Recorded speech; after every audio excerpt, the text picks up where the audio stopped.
उपस्थित सर्व सन्माननीय श्रोता, उपासक, उपासिका, बंधू भगिनींना सविनय सप्रेम जय भीम। आज आपण 90व्या व्याख्यानाकडे आलेलो आहोत। आज शुक्रवार दिनांक 2 ऑक्टोबर रोजी या 90व्या व्याख्यानास सादर करण्यासाठी आपल्यासोबत राजस्थानहून ॲडव्होकेट टिकमचंद लोहिया बौद्ध हे उपस्थित होत आहेत।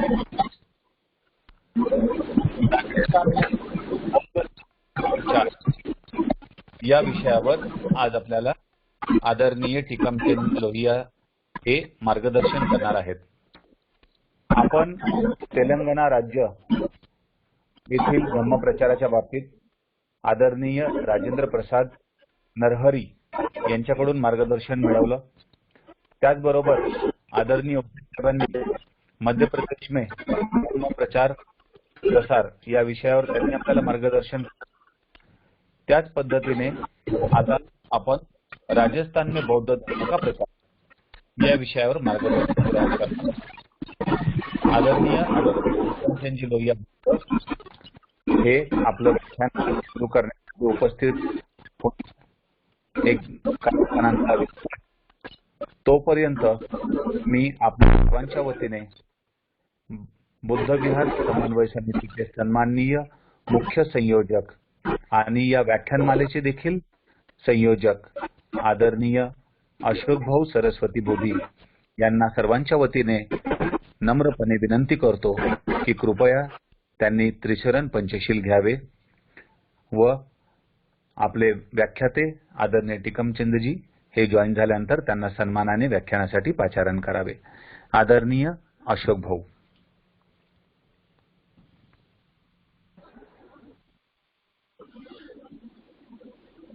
महाकारुणिक तथागत सम्यक संबुद्ध बोधिसत्व परम पूज्य डॉक्टर बाबासाहेब आंबेडकर, सद्गुरु महात्मा ज्योतिबा फुले, सद्गुरु कबीर महाराज, सद्गुरु गाडगे बाबा यांच्या पावन स्मृतींना मी विनम्र अभिवादन करतो। शिक्षा पाठीवर बुद्ध वचनांचं, बुद्ध उपदेशाचं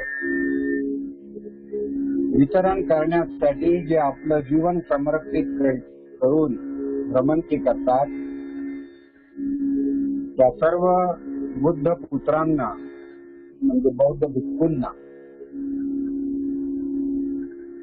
पंचांग प्रणाम करण्याच्या आधी मी त्यांना क्षमा याचना करेन।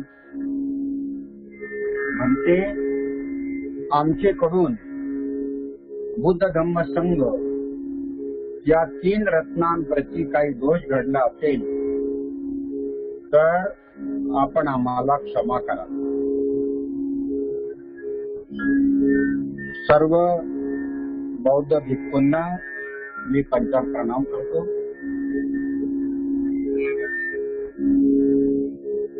पूजनीय भंते विनय बोधी प्रिय भंते कौंडण्यजी, भंते धम्मसारथी यांना पंचांग प्रणाम करतो। ही व्याख्यानमाला 90व्या दिवसावरती आणून ठेवण्यात ज्यांचे श्रम, ज्यांची दक्षता, प्रामाणिकपणा त्यांनी पणास लावला ते आदरणीय प्राध्यापक उमेशजी पाठारे यांच्या प्रती मंगल मैत्री करून त्यांच्या आरोग्याची आणि त्यांच्या दीर्घायुष्याची तुम्हा सगळ्यांच्या वतीने मंगल कामना करतो। खेडेपर्यंत जर आले तर जोधपूर राजस्थानचे ॲडव्होकेट टिकमचंद लोहिया बौद्ध यांचं स्वागत करतो आणि त्यांच्या दीर्घायुष्याची आणि त्यांच्या आरोग्याची मंगल कामना करतो. 90 दिवसापासून जे हे धर्म श्रवण करण्याचं कार्य वेळ देऊन जे उपासक करतात त्यांचं सर्वांचं स्वागत आणि त्यांच्या प्रती मंगलमैत्री करून त्यांच्या आरोग्याची आणि दीर्घायुष्याची कामना करतो. मित्रांनो, ज्यांचं आपण या आधी व्याख्यान ऐकलं, जिल्हा न्यायाधीश सुधाताई मनवर ज्या कोरोनाने आजारी आहेत, दवाखान्यात भरती आहेत. आपल्याला ज्ञात असेल की या 15-20 दिवसापूर्वीच त्यांचे जोडीदार यांचा मृत्यू झाला, दुःखद मृत्यू झाला आणि आता त्या भरती आहे. डॉक्टर महापौर थोरातांच्या त्या बहिणीच्या कन्या आहेत. ते एकंदरीत आणि आपल्या बुद्धविहार समन्वय समितीच्या त्या संस्थापक सदस्य पण त्यांच्या प्रती आणि आपले पालघर जिल्ह्याचे बुद्धविहार समन्वय समितीचे अध्यक्ष पारिशनाथ जगताप हे पण आजारी आहेत.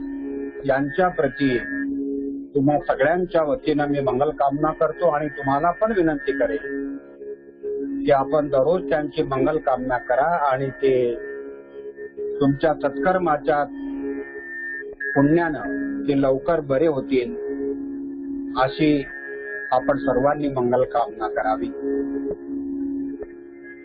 डॉक्टर पडघणे साहेबांनी मुंबईचे जे आहेत त्यांनी आज 5,000 रुपयाचं दान दिलं. त्यापैकी 3,000 रुपयाचं दान स्टुडंट रिलीफ फंडासाठी आणि 2,000 रुपयाचं दान व्याख्यानाच्या प्रिंटिंगसाठी दिलेलं आहे. आणि आज डॉक्टर अंभोरे साहेब यांच्या आईचा वाढदिवस आहे. त्या वाढदिवसाच्या निमित्तानं स्टुडंट रिलीफ फंडामध्ये त्यांनी पण 2,000 रुपयाचं दान दिलं.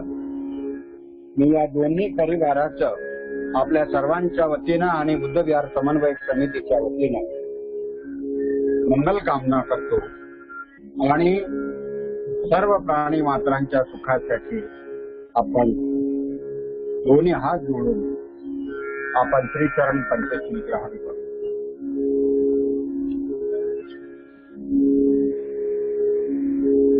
अरहं सम्मा सम्बुद्धो बुद्धं भगवन्तं अभिवादेमि.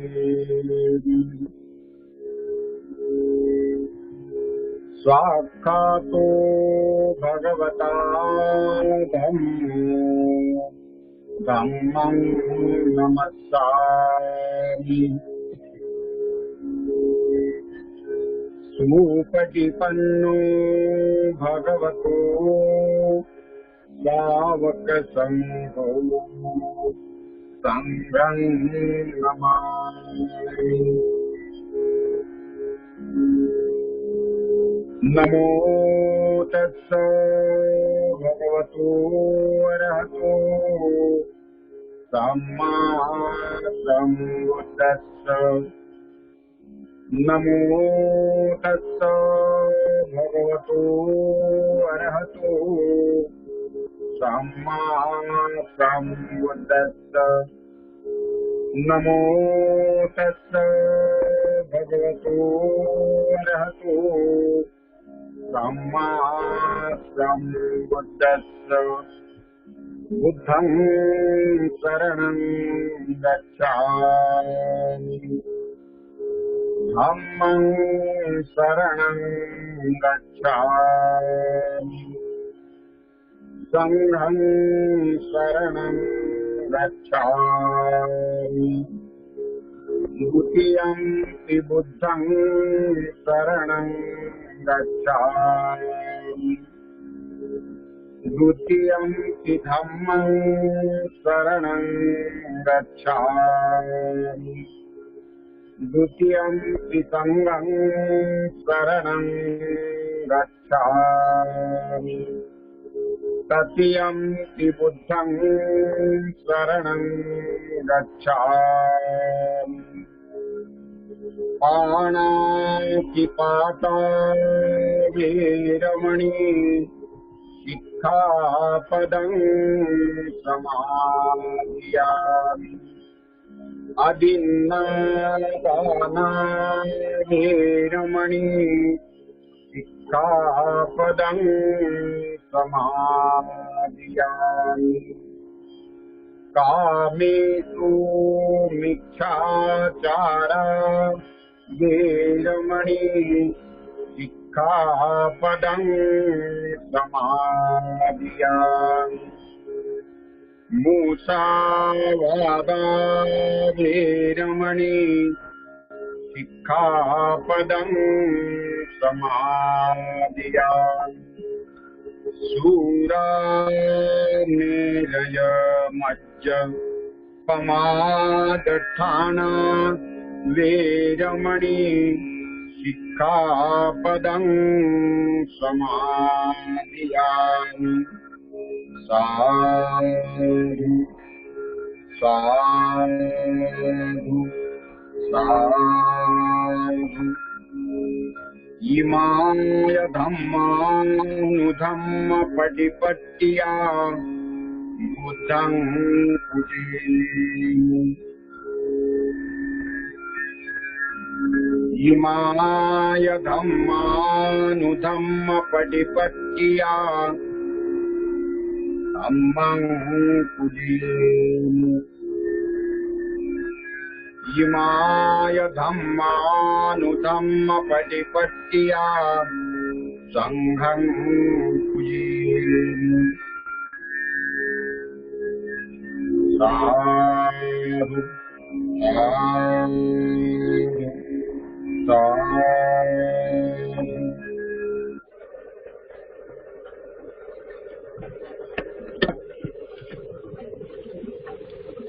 मित्रांनो, भारताच्या कानाकोपऱ्यात सम्राट अशोकाच्या काळामध्ये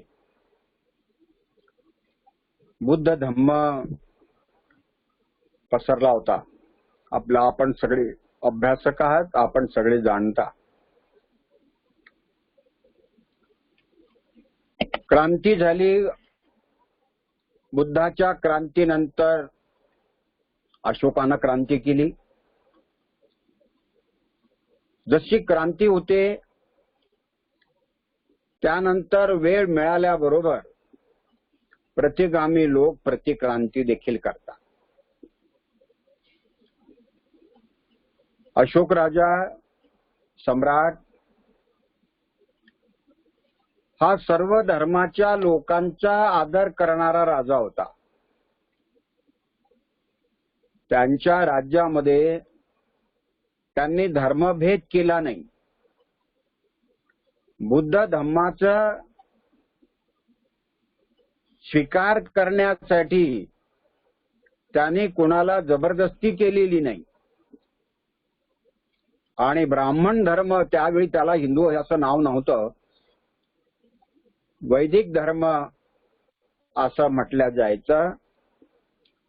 आणि जसे बौद्ध धर्माचे धर्म प्रचारक बौद्ध भिक्षू आहेत, तसे वैदिक धर्माचे धर्म प्रचारक हे ब्राह्मण होते. अशोकाने दुजाभाव न करता समतेचा व्यवहार करून सर्वांना सोबत घेतलं आणि जे कपटी लोक असतात, दुष्ट लोक असतात, हे दुष्ट लोक पानी तेरा रंग कैसा जिसमें मिलावे वैसा या पद्धतीनं ते आपलं वर्तन करीत असतात. सरडा जिकडे जाईल तसा रंग धारण करतो, कारण त्याला स्वतःचं रक्षण करायचं असते. बाबासाहेब आंबेडकर असे म्हणाले की ब्राह्मणांचा धर्म बदलू शकतो, ब्राह्मणांचा देश बदलू शकतो, पण ब्राह्मणांचा स्वार्थ बदलू शकत नाही, तो सनातन आहे. बाबासाहेब ब्राह्मणांचा द्वेष करीत नव्हते. बाबासाहेब ब्राह्मणांच्या ऐवजी ब्राह्मण्याचा तिटकारा करायचे, त्याचा विरोध करायचे, कारण त्यांना जातीचा अंत करायचा होता. आणि परंतु ब्राह्मण जी दृष्टी आहे, ब्राह्मणांची जी शिकवण आहे, त्यांच्यामध्ये असणारी विषमतेची जी शिकवण आहे, खरं म्हणजे तीच त्याचं बळ आहे. जाती व्यवस्था आणि विषमता जर संपली तर ब्राह्मण धर्म राहत नाही, कारण त्याच्यात असं दुसरं तिथं काहीच नाही. अंधश्रद्धा जर संपवली तर तिथे दुसरं काहीही शिल्लक राहत नाही. म्हणून बाबासाहेब आंबेडकर असे म्हणाले का हिंदू धर्म हा ज्वालामुखीच्या तोंडावर उभा आहे. याच कारणामुळं म्हणतात. आणि पुष्यमित्र शृंग हा अशोकाच्या सैन्यामध्ये भरती होतो, अशोकाचा विश्वास संपादन करतो आणि अशोकाचा बृहद्रथाचा म्हणजे अशोकाच्या नातवाचा तो सरसेनापती देखील होतो. अशोकाने मनात घेतलं असतं तर जशा वाह्यात आणि निरुपयोगी भिक्षूंचे चिवर त्यांनी उतरवले, तसंच आपल्या राज्यामध्ये ब्राह्मणांना कुठंच ठेवलं नसतं. पण अशोकाने तसं केलं नाही आणि ती परंपरा त्याच्या नातवाच्या पर्यंतही चालू होती. बृहद्रथाने पण तीच, बृहद्रथ हा हुशार होता आणि शूर देखील होता. आणि पुष्यमित्र शृंगानं, कप्तानं बृहद्रथाची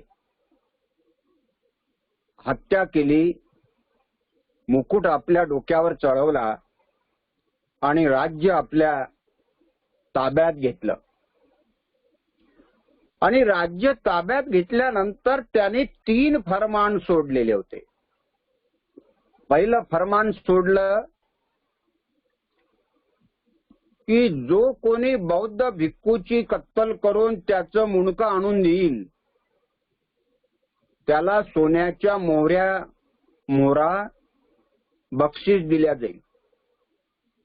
बौद्ध भिक्खू कापल्या गेले, बौद्ध भिक्खू पळून गेले, बौद्ध भिक्खूंनी वेषांतर केलं. दुसरं फरमान सोडलं की त्यांनी बौद्धांनी उभारलेले स्तूप, बौद्धांनी उभारलेले आराम, संघाराम, संथागार, विहार एक तर ताब्यात घेऊन त्यांनी तिथे ब्राह्मणांनी आपल्या देवी देवतांच्या मूर्ती बसवाव्यात किंवा त्या बुजवून तरी टाकावं. ते विहार, ते स्तूप बुजवून तरी टाकावे. हे दुसरं फरमान.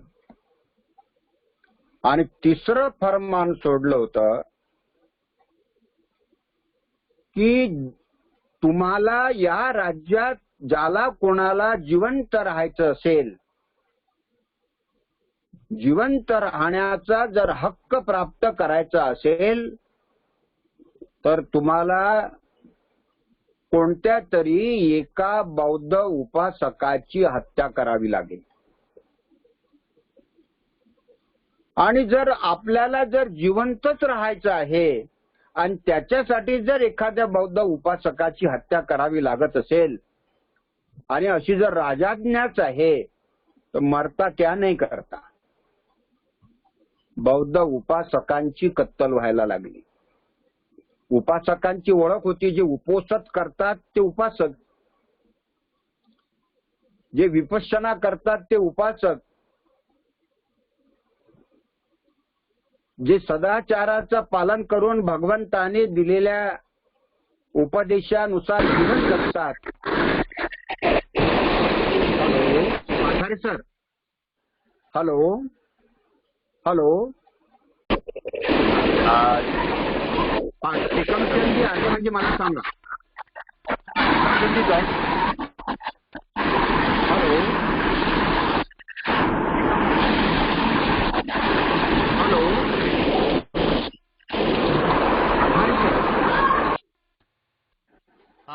पठारे सर झालेले आहेत. जॉईन झालेले आहेत. मित्रांनो, टेकमचंदजी लोहिया बौद्ध हे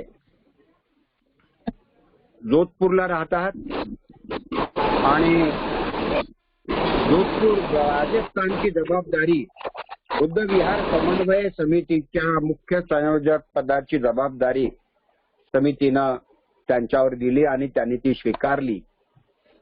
आणि ज्या ज्या प्रांतातला बुद्ध धर्म हा कमजोर झाला तिथे आमचा बौद्ध धर्म पुन्हा फुलवण्याच्या दृष्टीनं, भारत बौद्धमय करण्याच्या दृष्टीनं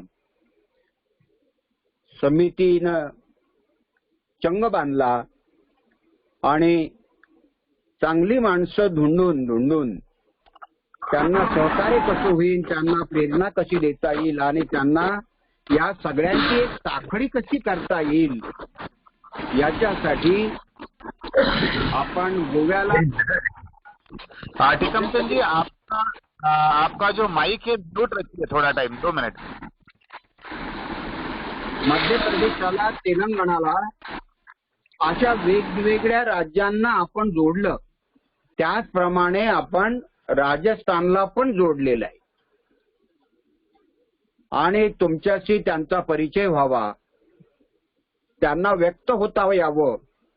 उनको भी ऐसा लगना चाहिए कि मेरी भावना भी जनता के सामने, खास करके दीक्षा भूमि का जो परिसर है, जो महाराष्ट्र है, उन महाराष्ट्र के लोगों के सामने भी मैं कुछ बता दूं, मेरे राज्य की हालत मैं बता दूं. मेरे राज्य भी आपके पीछे पीछे आ सकता है और उसके लिए हम लोग विज्ञान से हम प्रयास कर रहे हैं. ये बात बताने के लिए टिकमचंद जी बौद्ध, उन्होंने ये बात दिल में ठान ली है और इसीलिए मैंने उनको रिक्वेस्ट की कि आप 1 अक्टूबर को आप अपने विचार रखिए. लेकिन उनको 1 अक्टूबर सूट नहीं होता था, तो फिर 2 अक्टूबर का समय उन्होंने लिया. लेकिन आज भी वो जयपुर से आए और अभी आए और ऐसा लगता था कि वो ज्वाइन नहीं होंगे, लेकिन उनकी धम्म के प्रति जो श्रद्धा है, वो श्रद्धा उनको समय पर खींच लाई और आप लोगों से बात करने के लिए वो ज्वाइन हो गए. आप सभी की ओर से मैं उनका तहे दिल से स्वागत करता हूँ, उनका सत्कार करता हूँ और उन्हें विनती करता हूँ कि आप राजस्थान में बुद्ध धम्म का प्रचार, मैं और एक बार दोहराता हूँ, राजस्थान में बुद्ध धम्म का प्रचार, इस विषय पर वो अपने ख्यालात रखेंगे। ऐसी मैं आप सभी लोगों की तरफ से उनको विनती करता हूँ। आदरणीय एडवोकेट टिकमचंद जी लोहिया बौद्ध।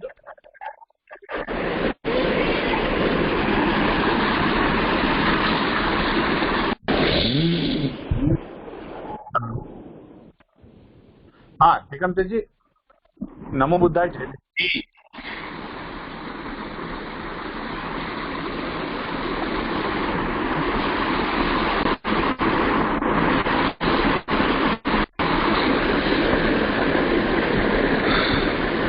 नमो तस् भगवतो अरहतो सम्मा सम्बुद्धस्से।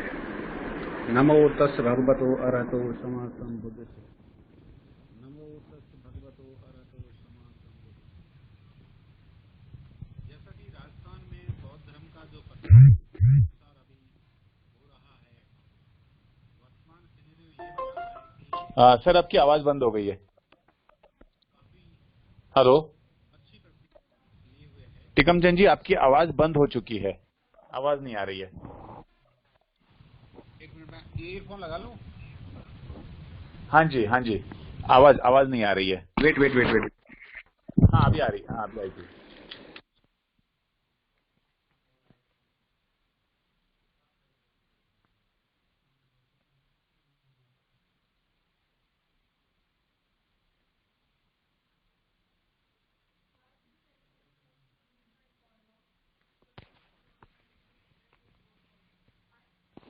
हाँ जी, एक बार वीडियो भी ऑफ और ऑन करिए।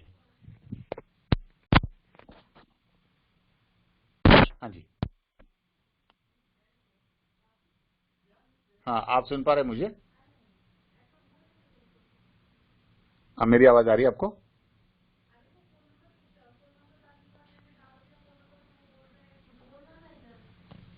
सर आप मुझे सुन रहे हैं टिकमचंद जी?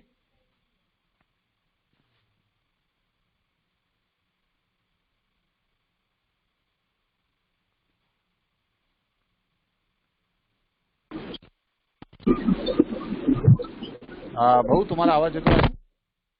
त्यांची आवाज येऊन नाही राहिला, त्यांचा आवाज नाही येऊन राहिला। एक मिनिट मी करतो। तुम्ही त्यांना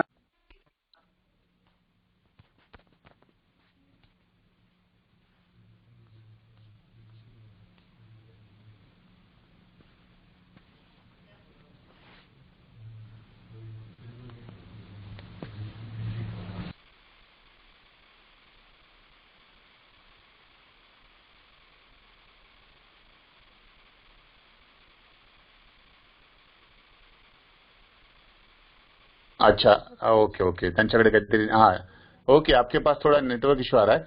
अच्छा, इतर कुठल्या सदस्यांचे व्हिडिओ सुरू आहेत त्यांनी कृपया आपले व्हिडिओ बंद ठेवावेत, नम्र विनंती।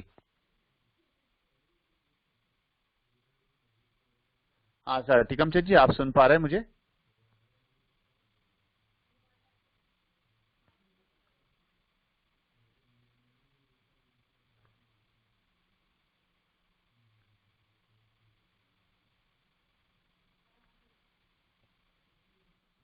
आपकी आवाज नहीं आ रही टिकमचंद जी, आपकी आवाज नहीं आ रही है।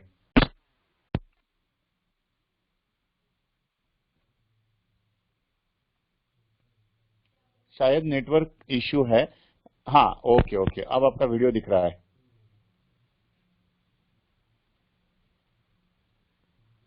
हाँ वीडियो देख पा रहा हूं मैं अभी। इतर सदस्यांनी कृपया आपला व्हिडिओ बंद ठेवावा, नम्र विनंती। सर्व सदस्यांनी कृपया चेक करा, नजर चुकीने आपला व्हिडिओ चालू आहे का। ओके, हाँ टिकमचंद जी आप सुन पा रहे हैं मुझे? आप सुनिए, आप वहां से म्यूट अनम्यूट एक बार कीजिए। आपकी आवाज नहीं आ रही बिल्कुल भी। नहीं, आवाज बिल्कुल भी नहीं है।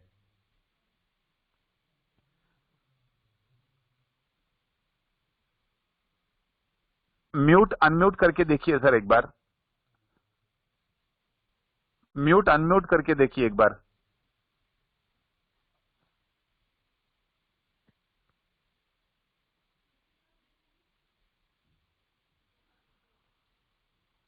डिस्कनेक्ट होके फिर से एक बार कनेक्ट होइए सर आप। डिस्कनेक्ट होके फिर से एक बार कनेक्ट हो जाइए।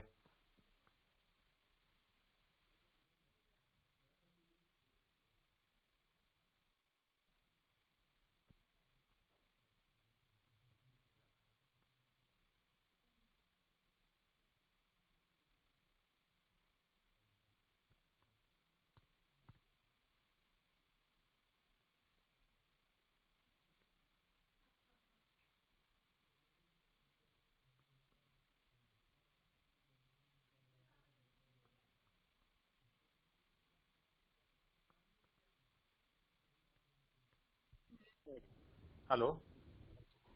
हाँ सर, अभी सुन पा रहे हैं आप मुझे?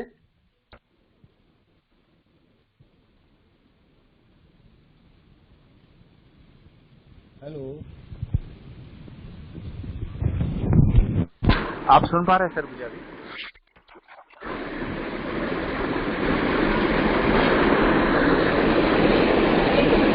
अभी मेरा वॉइस आ रहा ना? हाँ जी, हाँ जी, बिल्कुल अभी हम सुन पा रहे हैं आपको। आप शुरू कीजिए सर, आप शुरू कीजिए। सर नेटवर्क इशू है मेरे। कोई बात नहीं, अभी आप शुरू कीजिए।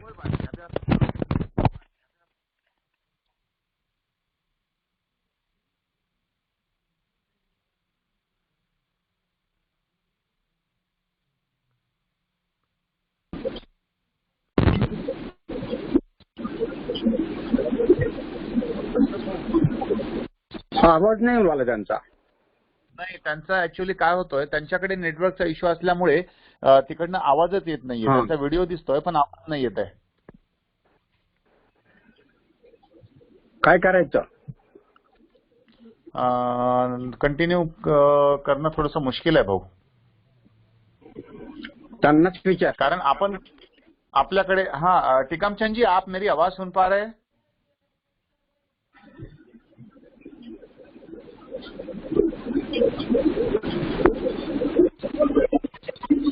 हेलो।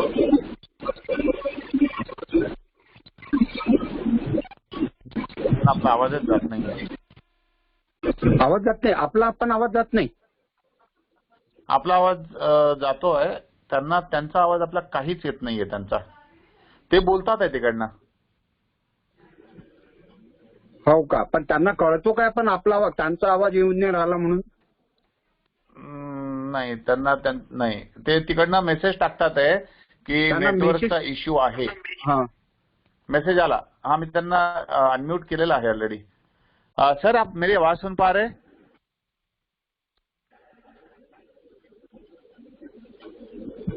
अच्छा, नहीं, मेरे ख्याल से शायद ये वर्कआउट नहीं होगा, क्योंकि नेटवर्क का अगर इश्यू है और आप कोशिश करे जा रहे हैं वहां से, वीडियो दिख रहा है आपका, लेकिन आवाज बिल्कुल नहीं आ रही है।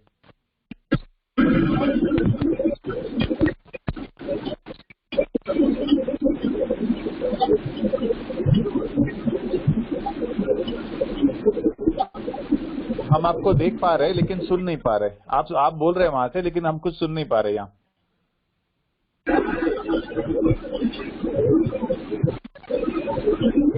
बजाय, अच्छा, हेडफोन के सिवा आप बात कर सकते हैं प्लीज? बिना हेडफोन के आप कोशिश करके देखेंगे एक बार, क्योंकि अभी 8:03 हो रहे हैं, समय टाइम भी। हाँ, देखिए तो एक बार कोशिश करके।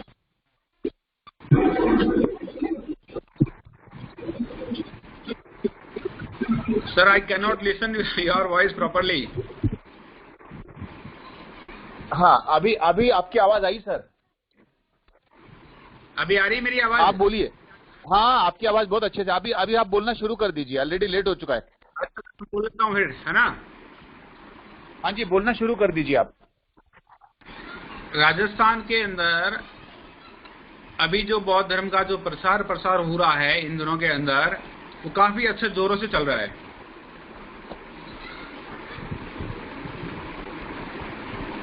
मैंने देखा कि लास्ट कुछ समय से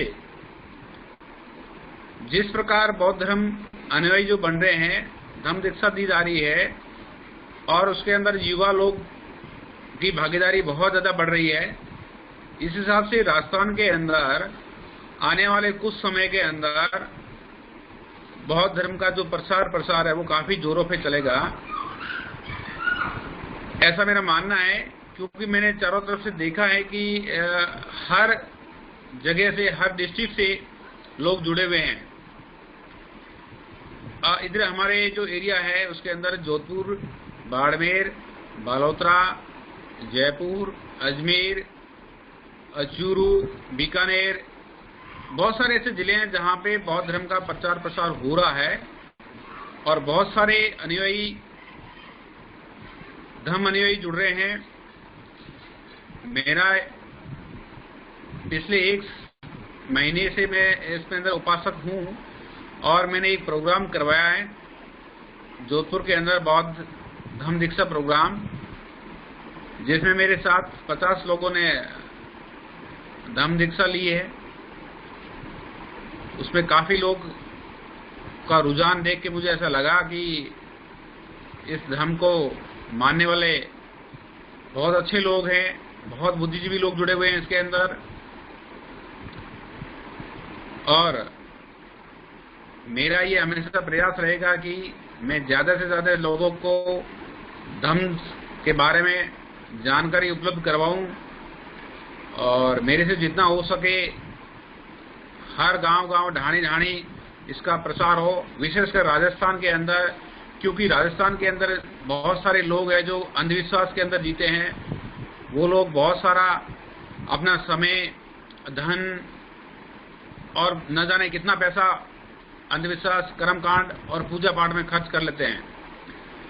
तो मेरा उन सबसे निवेदन है कि वे अपना कीमती समय इस तरह के आडंबर और अंधविश्वास में भी न खर्च करें।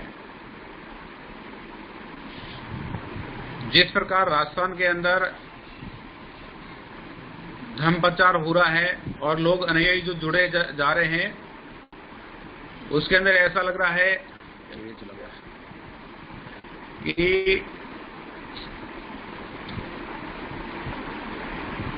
इन दिनों जो प्रचार प्रसार जोरों पर है, मैं मानता हूं कि आने वाले समय के अंदर और ज्यादा इसकी गति तेज हो जाएगी और हम लोग इसको आगे बढ़ाएंगे, ऐसा मेरा मानना है।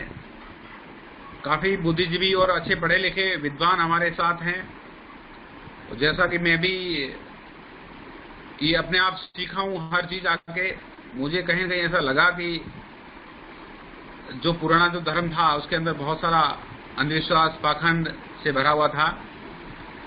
तो मेरा एक नया जन्म हुआ है इसके अंदर, मैंने अपने आप को एक नया जीवन दान दिया है।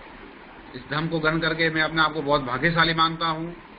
राजस्थान के अंदर अभी काफी जोरों से इसका प्रचार प्रसार चल रहा है और काफी लोगों से मेरा संपर्क हुआ है इन दिनों में। लास्ट 1 महीने से मैं इसके अंदर एक्टिव हूं और इस प्रकार की जो प्रोग्राम है राजस्थान में, इसकी बहुत ज्यादा आवश्यकता है लोगों को आगे बढ़ाने के लिए, लोगों को धर्म के बारे में बताने के लिए, लोगों को शिक्षित करने के लिए। इसकी हमें बहुत ही महत्वपूर्ण आवश्यकता है।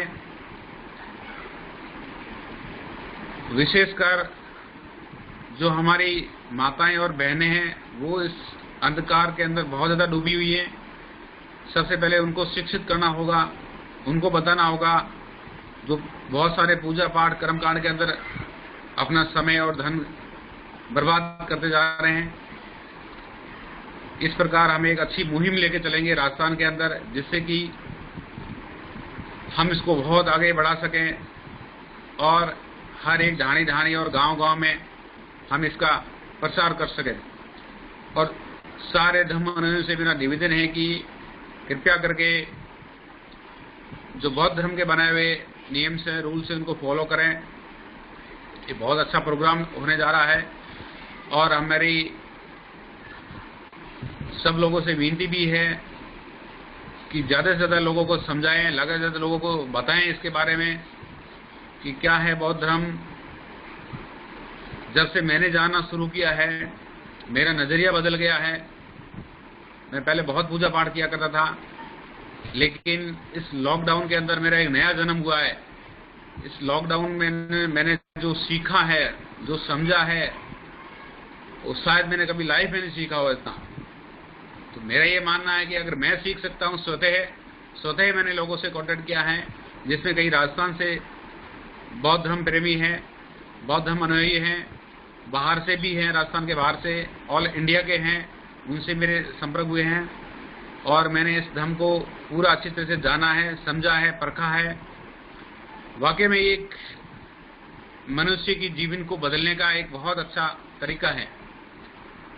जहाँ पे बहुत सारे लोग अंधकार के अंदर जी रहे हैं, आज भी पूजा पाठ कर्मकांड के अंदर अपना धन समय बर्बाद कर रहे हैं, वो शिक्षित नहीं हो पा रहे हैं और देवी देवताओं के चक्कर में पड़े हुए हैं। विशेषकर राजस्थान के अंदर बहुत ज्यादा ये अंधविश्वास ऐसा होता है, भोपा वगैरह जो होते हैं, इन लोगों के अंदर ये लोग बहुत ज्यादा पैसा खर्च करते हैं।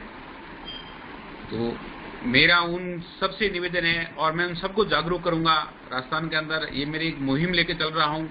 मेरा एक संकल्प है कि मैं एक ढाणे ढाणे घर घर बौद्ध धर्म की शिक्षाएं और उनके जो प्रचार प्रसार को आगे ले जाऊंगा। मेरा विनती है सब लोगों से कि इसमें पूरा सहयोग और साथ दें। और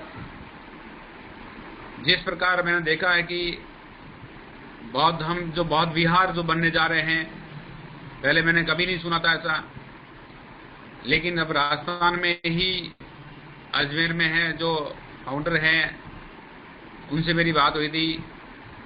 गंगानगर में है, जयपुर में है, फुलेरा के अंदर, और इधर हमारे अभी बाड़मेर में बनने जा रहा है, जोधपुर में हम लोग बनवाने की कोशिश कर रहे हैं, बहुत जल्द हम बनवा देंगे। सिरोही के अंदर बन रहा है। तो काफी कुछ ऐसे जगह जहां पे लोग जागरूक हो रहे हैं और अपना कीमती समय भी दे रहे हैं और यहाँ पे अच्छे पढ़े लिखे विद्वान लोग जुड़ रहे हैं।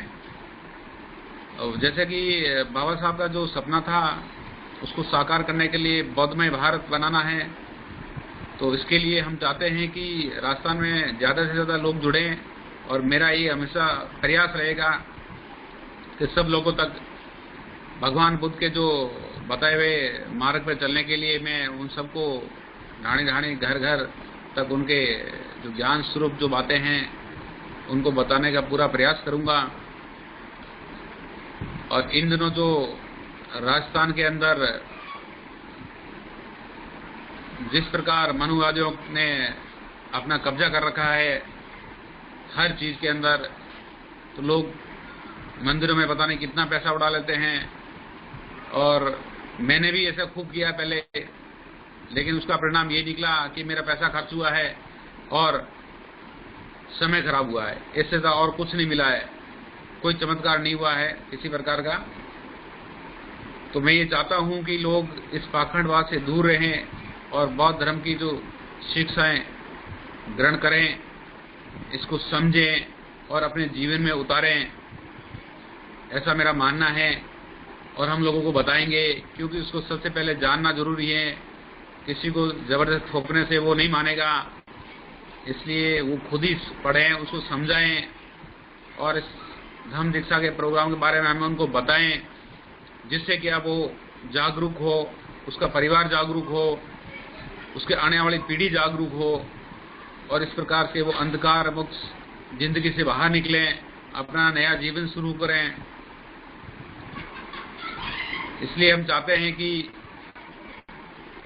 राजस्थान में विशेषकर मुझे एक जिम्मेदारी दी गई है, तो मेरा हमेशा ये प्रयास रहेगा कि ज्यादा से ज्यादा लोग बौद्ध धर्म के बारे में जानें और उनका प्रचार प्रसार समझें। ये एक वैज्ञानिक धर्म है और इस धर्म को जानना बहुत जरूरी है। आज के समय के अंदर भारत को इसकी बहुत ज्यादा आवश्यकता है, भारत ही नहीं बल्कि विश्व को इसकी आवश्यकता है। बौद्ध धर्म की शिक्षाओं को पूरे विश्व को आवश्यकता है। जो शांति का, जो प्रेम का संदेश उन्होंने दिया है, वो हर जगह जरूरत है उनको, हर विश्व के कोने कोने में जरूरत है आज बौद्ध की शिक्षा की। इसलिए मैं चाहता हूँ कि हमारा जो घर है, हमारा घर भारत है, हमारा जो रहने का स्थान वो राजस्थान है, तो मैं चाहता हूँ कि राजस्थान के अंदर ये जो शिक्षा है, जो बौद्ध धर्म की शिक्षा है, इनका प्रचार अच्छा हो, हर लोग जाने इसके बारे में, और ज्यादा से ज्यादा युवा लोग जुड़े, क्योंकि युवा लोग हमारे साथ रहेंगे, युवा शक्ति जो जुड़ेगी तो ये बहुत बड़ा अच्छा कमाल होगा।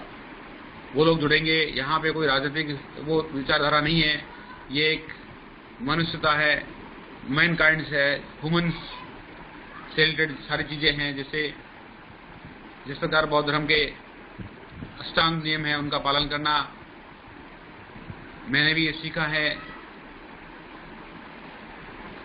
लॉकडाउन से पहले मेरी लाइफ कुछ अलग हुआ करती थी, लेकिन फरवरी 2020 से मैंने जो जीवन में सीखा है सो शायद आज तक नहीं सीखा जितना मैंने बौद्ध धर्म के बारे में, शिक्षाओं के बारे में सुना है, पढ़ा है। और सबसे ज्यादा मैं धन्यवाद देना चाहूंगा सुधीर राज सिंह जी को। उनके जो वीडियोज हैं उनको मैंने बहुत देखा है, बहुत सुना है, मैं उनसे बहुत इम्प्रेस हूँ।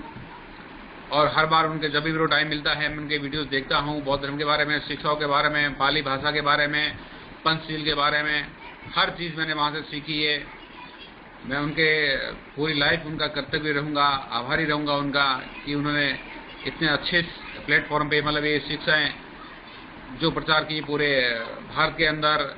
मैं चाहता हूं कि वो राजस्थान के हर एक जन जन तक वो पहुंचे, वो लोग सुने, उनको समझें और उनको अपने जीवन में उतारें।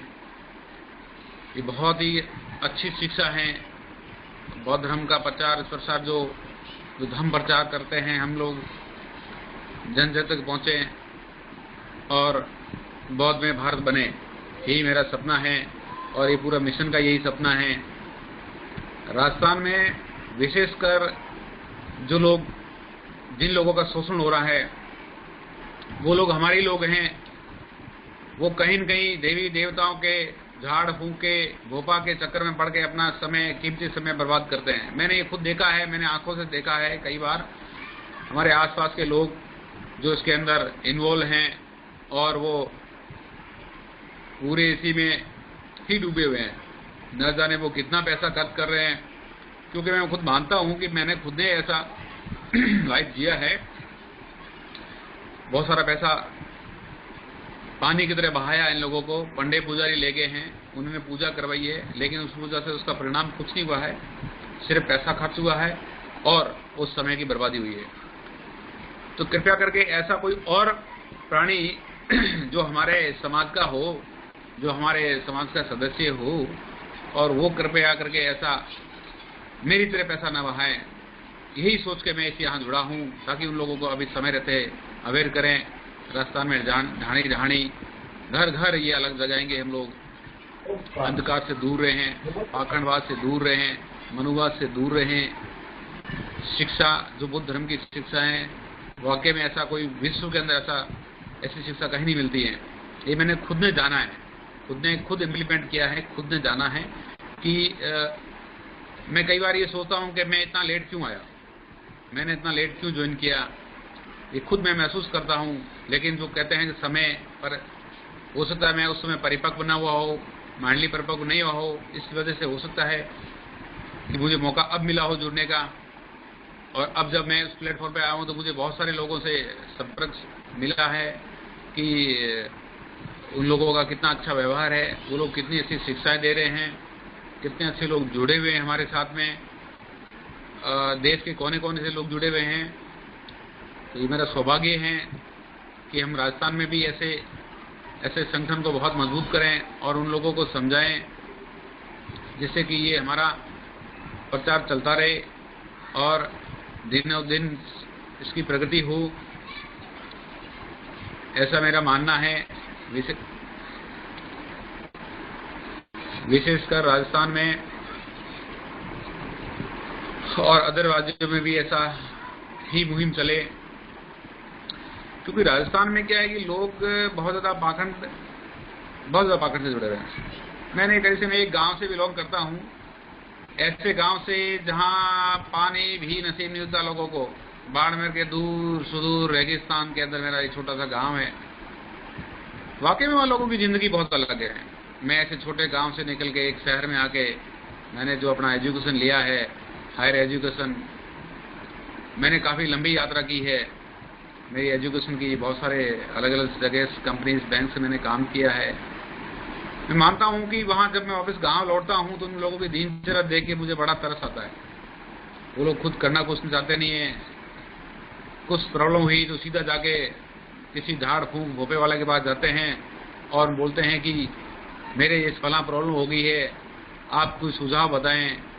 और वो भोपाल संबंधित तांत्रिक उससे पैसा ऐंठ लेता है और उसे बोलता है 10 दिन बाद तुम्हारा ये काम हो जाएगा, लेकिन होता कुछ नहीं है। वो बेचारा आदमी ठगा सवा रहता है और वो हमारे ही लोग होता है। वो जिंदगी भर मंदिर के बाहर जाके भीख मांगता है, लेकिन अंदर बैठा भगवान उसका कुछ नहीं सुनता है, क्योंकि उसके अंदर होता भी कुछ नहीं है। ये मैंने माना है। इसलिए मैं चाहता हूं कि लोग इस अंधकार से बाहर निकले, अंधकार से बाहर निकले और अपने आप को एकदम मजेदार खिलाड़ी बनाए, ताकतवर इंसान बने, बुद्धिमान इंसान बने, तथागत की तरह सोचें, करें, तर्क करें, फिर आगे बढ़े। क्योंकि आज जो शिक्षा बुद्ध भगवान ने जो दी है, उस शिक्षा को बहुत मेहनत की आवश्यकता है। हम मानते हैं कि ये शिक्षा हर एक प्रदेश के नागरिक को मिलनी चाहिए, उससे ही उसका कल्याण होगा। जिस प्रकार विपස්සना की जाती है, मानते हैं कि आदमी बहुत कुछ सीखता है, बहुत मन की शांति मिलती है। मैंने खुद ने की है और मैंने हर चीज प्रैक्टिकल की है, तब मुझे अच्छा लगा। फिर धीरे धीरे मेरा संपर्क बढ़ता गया पूरे इंडिया में। आज मैं इस इंडिया के प्लेटफॉर्म पे बोल रहा हूं, ये मेरा सौभाग्य है, क्योंकि मुझे एक अच्छा प्लेटफॉर्म मिला है आज समाज के लिए कुछ करने के लिए। समाज में कुछ करना है तो यूं तो सब लोग कमाते हैं, करते हैं, अपना पेट पालते हैं, घर पालते हैं, लेकिन कुछ देना तो समाज को दो और उनको हमेशा है जो आगे भी ऐसा देने लायक बनाओ। क्योंकि जिंदगी में लोग जिन लोगों ने अपना समय खराब किया है, अभी भी मेरा विरोध करते हैं कई लोग जिनसे मैं बात करता हूं, तो मैं उससे हताश नहीं होता हूं। मुझे लोग कहते हैं अरे क्या कर दिया आपने, तो मैं कहता हूं उनको, भाई मैं अपने जो पुराने धर्म में वापस आ गया हूं। भारत का पुराना धर्म यही था, मैं उस धर्म में वापस आ गया हूं और ये एक वैज्ञानिक धर्म है। धर्म जो दीक्षा दी जाती है उसके अंदर से आदमी को पाखंड से दूर रहता है, वो हमेशा पूजा पाठ कर्मकांड से दूर एक साइंटिफिक तरीके से वो जीता है। और जो लोग अपना नया जीवन शुरू कर सके उनकी लाइफ वाकई में बहुत अच्छी है, मुझे महसूस होता है।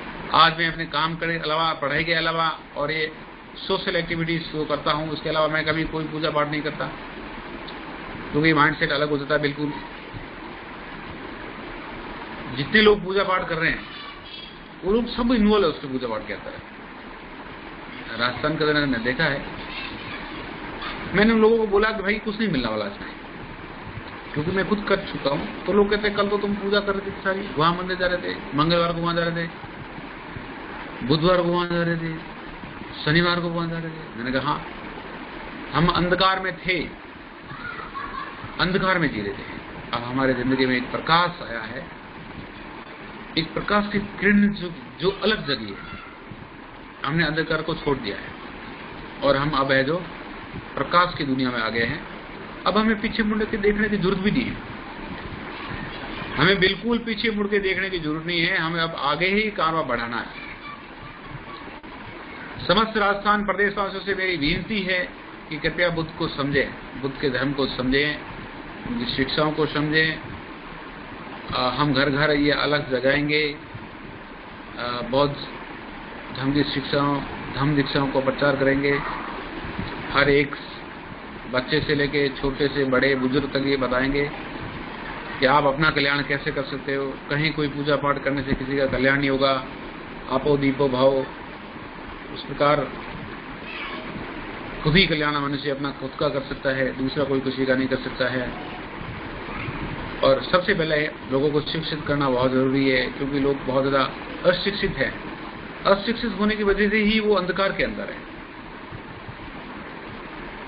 और उसके अंदर भी अगर बुद्ध की शिक्षाओं का ज्ञान अगर वो अच्छा था, वो लोग समझे बुद्ध के ज्ञान को, तो ये लगता है कि वो लोग अपना कल्याण कर देंगे। लोगों को अपना एक माइंड सेट बनना पड़ेगा, उसके लिए अपने आप को प्रिपेयर करना पड़ेगा। क्योंकि किसी को थोपी हुई चीज वो सोचता है पता नहीं इसका कोई स्वार्थ होगा तो इसलिए ऐसा कर रहा है। सबसे पहले लोग यही सोचते हैं, हो सकता है ऐसा कोई बेनिफिट, कोई स्वार्थ है तभी ऐसा कर रहा है। नहीं, कोई स्वार्थ नहीं है। आज आप चारों तरफ से देख रहे हैं भारत की जो, हिंदुस्तान की जो, यहाँ की जो हालात आप देख रहे हैं, जगह जगह रैप कांड हो रहे हैं, मनीषा जैसी हत्याएं हो रही है। देखिए ये सब क्या है? ये अंधविश्वास, अंधकार में डूबे हुए लोग हैं, अशिक्षित लोग हैं, पढ़ नहीं पा रहे हैं, वो मनवाद के पीछे चल रहे हैं। उनका जागरूक होना बहुत जरूरी है। मैं राजस्थान की नहीं बल्कि पूरे भारत को बोल रहा हूँ कि शायद उसमें जो इतने लोग रह रहे हैं उन सब से मेरा निवेदन है कि वो इसकी शिक्षाओं को समझें, पढ़ें, बुद्ध की शिक्षाओं को पढ़ें, जो नैतिक शिक्षा है उसको अपनाएं, अपने जीवन में एक अच्छा आचरण अपनाएं, सात्विक जीवन अपनाएं, अहिंसा का पालन करें, जो पंचशील दिया है उसका पालन करें। ये बहुत ही अच्छा है, इसी से अपना विकास होगा, अंधकार से मुक्ति मिलेगी। तो यही एक कारण है कि अंधकार से दूर कैसे हो सकते हैं। नहीं तो वो पूरे जिंदगी लोग उस अंधकार में डूबे रहते हैं जब तक उसको कोई निकालने वाला नहीं आ जाए। तो शिक्षाएं बुद्ध की पढ़ेगा वो आदमी, उसको शिक्षा देना पड़ेगा, उसको समझाना पड़ेगा। इसलिए मेरा यह मानना है कि मेरा आज प्लेटफॉर्म फर्स्ट टाइम मैं बोल रहा हूँ। मैं थोड़ा लेट हो गया था, उस समय कहीं बाहर चला गया था, अर्जेंट कॉल आ गई थी। भाई प्रोफेसर मैं एडवोकेट हूँ, तो कुछ काम हो गया था मुझे, तो इसलिए मुझे थोड़ा बाहर जाना पड़ गया। सर का मैसेज आ रहा था लेकिन मैं थोड़ा टाइमली लेट पहुंचा था। बट मेरा एक ट्रायल बेसिस है, नेक्स्ट टाइम मैं बहुत अच्छा था टॉपिक लेके उसमें अच्छी तैयारी करके बोलूँगा, जिससे कि मैं एज वेल एज हिंदी और इंग्लिश दोनों में बोलूँगा। मुझे आज जैसे हिंदी में बोलना पड़ रहा है तो मैं इंग्लिश में भी बोलूँगा एज वेल एज। और दूसरा, मेरा सब धर्म प्रेमियों से मेरा सब प्रेम अभिवादन है कि आप लोगों ने मुझे एक अच्छा मौका दिया, यहाँ पे इतना जल्दी मौका दे दिया बोलने का। ये तो मैंने कभी सोचा भी नहीं था कि ऐसा हो सकता है मेरी लाइफ में। तो मेरा मानना है कि मैं उन सब से मेरा बहुत बड़ा हाईली इंटेलेक्चुअल मैं रहूँगा, पूरी ज़िंदगी उनका आभार व्यक्त करूँगा। मैं एक युवा शक्ति को रिप्रेजेंट करता हूँ, इसलिए मैं चाहता हूँ कि ज़्यादा से ज़्यादा युवा लोग हैं जो इसमें जुड़ेंगे और उन लोगों को समझाऊंगा। युवा लोग ही आगे कुछ कर सकते हैं, वो बता सकते हैं कि कैसे क्या है, क्या नहीं करना है, ठीक है ना। तो समय बहुत तेजी से आगे बढ़ रहा है। देखिए विश्व के अंदर हम लोग जहाँ नजर डाले हैं तो जापान को देखिए, चाइना को देखिए, अप्रोक्सीमेटली 56 कंट्रीज के आसपास जो कंट्रीज है वो बौद्ध धर्म को फॉलो करती है। कंबोडिया को देखिए, जापान आज बहुत टेक्नोलॉजी में आगे है, चाइना बहुत आगे है टेक्नोलॉजी के अंदर। इसलिए और हमारा जो भारत है, हमारे भारत के जो लोग हैं, हमारे जो मूल निवासी लोग हैं, वो लोग बहुत अंधकार के अंदर डूब चुके हैं। वाकई मैं बहुत जमीन से जुड़ा हुआ इंसान हूँ, इसलिए मैं एक एक चीज देखता हूँ, नोट करता हूँ कि वाकई में लोग क्या करते हैं। मंदिर जाते हैं, वहाँ एक मूर्ति पड़ी है, जरा एक लॉजिक लगा के देखो। मैंने जोधपुर के आसपास देखा है, जोधपुर के अंदर ही देखा है, मैं वहाँ रहता हूँ जोधपुर में। छोटे मोटे जो त्योहार आते हैं उसके अंदर वो लोग मूर्तियाँ खरीदते हैं और फिर उसका शुद्धिकरण करके उसमें वो प्राण फूकते हैं और वो कहते हैं कि इसके अंदर भगवान आगे हैं। जरा मुझे बताओ, उसी फिर मूर्ति को वो जाके पानी में डाल देते हैं। अरे जब भगवान आगे थे इसके अंदर तो उन्होंने पानी में क्यों डाला? कहीं किसी की फोटो फ्रेम पीपल के पेड़ के नीचे टूटी फूटी पड़ी है इस हालत में। किसी दिन वो किसी घर के एक अलमारी या उस आले की पूजा पाठ के स्थान की जगह की शोभा बढ़ा रही होती और अब वो टूटी फूटी हालात में, बिखरी हुई हालात में वहां पड़ी है। जरा सोचिए, क्या यही भगवान था? जिन लोगों ने अपना पैसा खर्च करके वो तस्वीर खरीदा होगा, उसकी कई सालों तक पूजा की होगी और किसी वजह से टूट गई है, तो टूट के फिर उसको उन्होंने वहां डाल दिया। जरा सोचिए, कोई अपने भगवान को ऐसे कैसे डाल सकता है? यही सिखाना लोगों को अभी यही ज्ञान नहीं है कि कैसे करना है। तो लोग अपनी ही चित्रकार, अपनी ही मूर्ति बनाई हुई उससे ही लोग डरने लग जाते हैं। जरा सोचिए, एक कारीगर है, बहुत निचले तबके का आदमी जो पत्थर का काम करता है, वो एक ऐसे पत्थर को बनाता है, अपनी नक्काशी करके, कारीगरी करके उसे एक मूर्त रूप देता है और किसी की तस्वीर, किसी की मूर्ति बना लेता है। और फिर वो कहीं किसी मंदिर की या चौखट कहीं जाके वो उसको विराजमान करके लोग उसको पैसा पाते हैं। मैंने देखा है कि उसके अंदर कई बार मैं मंदिर गया, देखा आता वो प्रसाद वापस जाके उसी दुकान पे स्टोर में बिक जाती होगी जहाँ से लोग खरीदते हैं। वो एक प्रसाद 4-5 बार बिकती है, करती है, तो पैसा किसका गया? आम जनता वहाँ जाती है, अंधकार में डूबती है। लोगों को बहुत शिक्षित करने की बहुत ज्यादा जरूरत है। जब तक लोग शिक्षित नहीं होंगे तब तक उस अंधकार में नहीं बनेंगे। लोगों को पढ़ाना पड़ेगा, लोगों को बताना पड़ेगा, लोक शिक्षा के बारे में बताना पड़ेगा किस प्रकार का। मैंने बुद्ध भगवान के जो एपिसोड थे 1 से लेके 55 तक, मैंने पूरे लॉकडाउन के अंदर वो देखे हैं। नंबर 1 से लेके 55 तक के एपिसोड मैंने देखे हैं। उससे मुझे ज्ञात हुआ कि वाकई में जो बौद्ध धर्म है वो वाकई में बहुत ही अच्छा धर्म है। और बाहर जब सोने की चिड़िया हुआ करता था तो वो बौद्ध धर्म के कारण हुआ करता था। जो राम राज्य जो बोल रहे हैं वो उस समय हुआ करता था, ना कि अभी अराजकता फैली हुई है, चारों तरफ अनारसी फैली हुई है, कोई कहीं कुछ कहने वाली बात नहीं।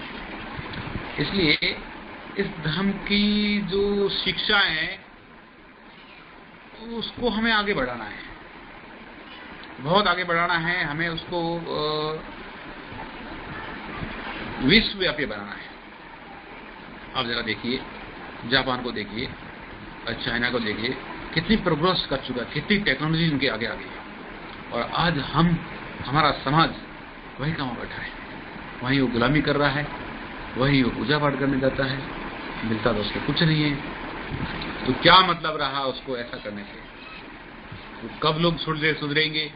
हम कब उन्हें बताएंगे कि ऐसा मत करो? इस शिक्षा की अलग हमें जगानी पड़ेगी।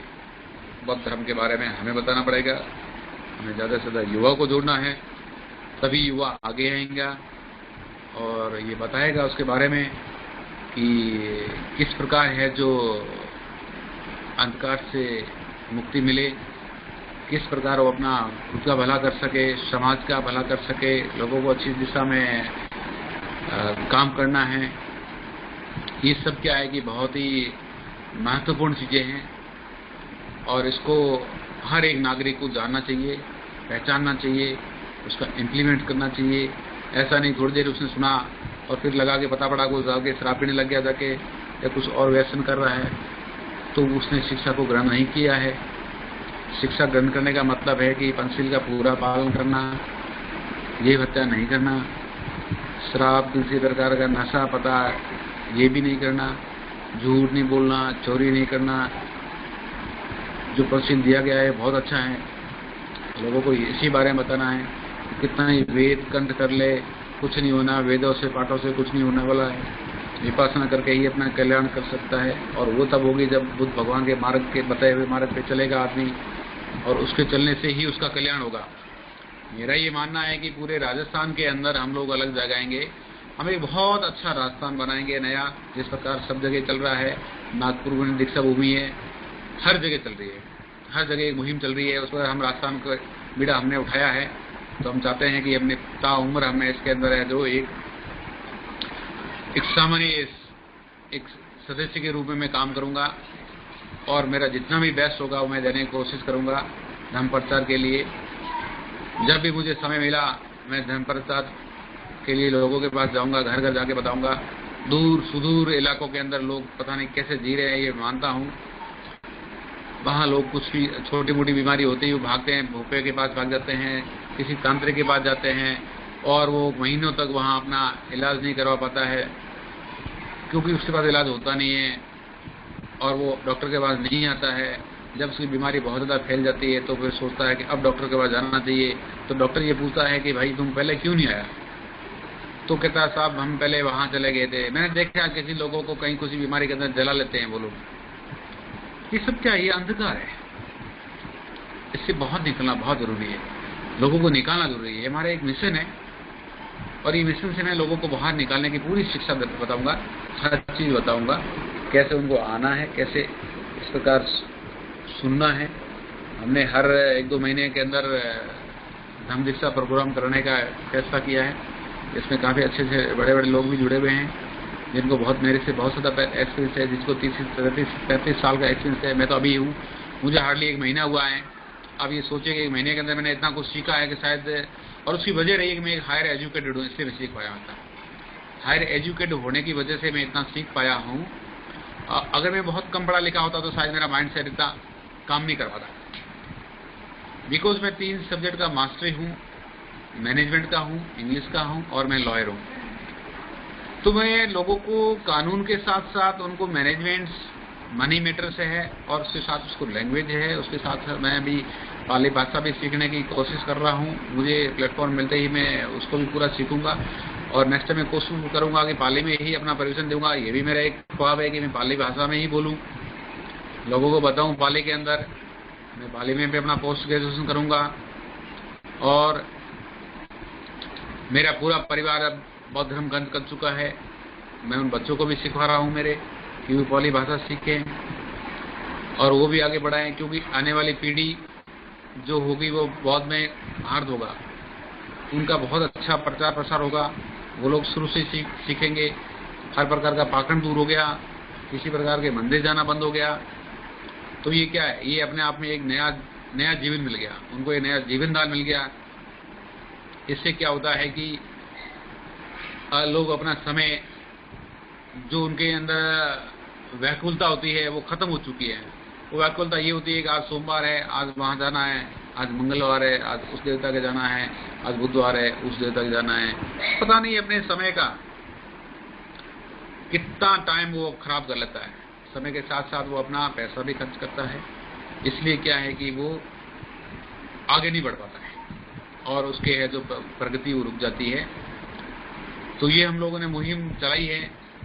बौद्ध धर्म जो दीक्षा है, बौद्ध धर्म जो प्रोग्राम्स हम जो कर रहे हैं, ये शिक्षा है कि अलग है जो घर घर ढांढ ढांढे पहुंचे, जिससे कि लोगों का अंधकार दूर हो, लोग अपने आप को समझें, बौद्ध धर्म की जो शिक्षाएं उसको अपने जीवन में उतारें।